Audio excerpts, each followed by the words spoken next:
जी माशाल्लाह। तो वेखो कितना प्यारा है खड्डा, गोल है बिल्कुल ही ते नाले काफ़ी हद तक ना वड्डा भी है और गहरा भी है, मतलब डूंगा है थल्ले नूं। वेखो माशाल्लाह। तो पिछे जो है ना खूह है, खूह मतलब पीटर ते चलदी है, इंज करके ट्रैक्टर नाल चलांदे ने। ते वेखो मैनूं तो बड़ा खूबसूरत लगा है। बिस्मिल्लाहिर्रहमानिर्रहीम। अस्सलाम वालेकुम। की हाल चाल ने व्यूवर्स, उम्मीद करने तुसीं ठीक हो। तो अलहमदुलिल्लाह असीं तुहाडी दुआवां नाल ठीक ठाक हैं। अज दा व्लॉग शुरू करने तो पहले मेरी एक छोटी जी रिक्वेस्ट है कि मेरी वीडियो लाइक किया करो और मेरे चैनल को सबसक्राइब कर लो, ताकि मेरे हर आने वाली वीडियो तुहाडे तक बआसानी पहुँच सके। जिथे भी रहो खुश रहो, आबाद रहो, हमेशा हंसते मुस्कुराते रहो। साडियां दुआवां तुहाडे नाल ने। हाँ जी। तो अज जो है ना, अज असीं आए हैं वसड़ियां वाली आबादी, क्योंकि इत्थे जो है ना गड्डी पाउणियां ने और जिंदी बेटी दी गड्डी पाउणी है ना, उनदे नाल मतलब साडा घरेलू वलन वरतन है, उन्हां दा ते साडा घरेलू आन जान है। इस करके अम्मी ते मैं आए हैं। अम्मी होरी जो है ना वो अंदर ने, और फिलहाल जो है ना मेरे जिम्मे ये है कि मैं ना इत्थे बच्चों के नाल रल के मंजियां कट्ठियां करवानियां ने। तो फिलहाल जो है ना इतनी है कि मंजियां 6 मंजियां कट्ठियां कर लियां ने, और अंदर जो है 10-12 मंजियां जो है उन्हां दे इत्थे अंदर मतलब इकट्ठियां करके रख दित्तियां ने। तो फिलहाल जो है ना बच्चे गए हुए ने, वो उत्थों घरां दे विचों कट के रखी जांदे ने मंजियां, और मैं जो आऊँ मैं चाह के ते इत्थे शिफ्ट कर रहा। मतलब कुछ मंजियां अंदर रखियां ने और कुछ जो है वो बाहर बंदियां वास्ते पाइयां ने, और बंदे जो है वो इत्थे बह जासन ते औरतां जो है वो घर दे अंदर चलियां जासन। इस करके जो है ना ये मैं मंजियां कट्ठियां हुण करवा रहा।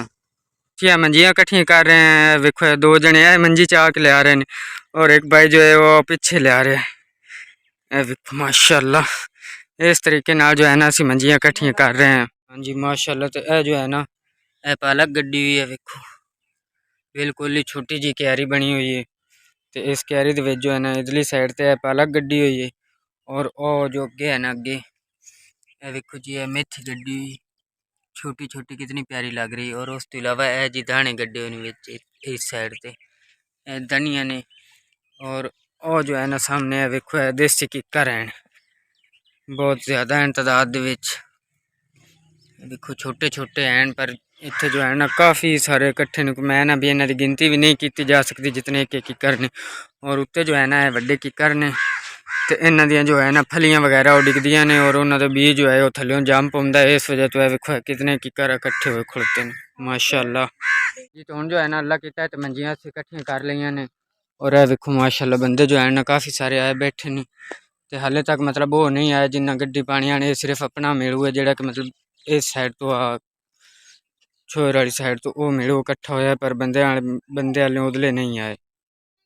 हाँ जी माशाल्लाह। तो अल्लाह कीता है तो गड्डी पावन वाले जो है ना वो आ गए ने।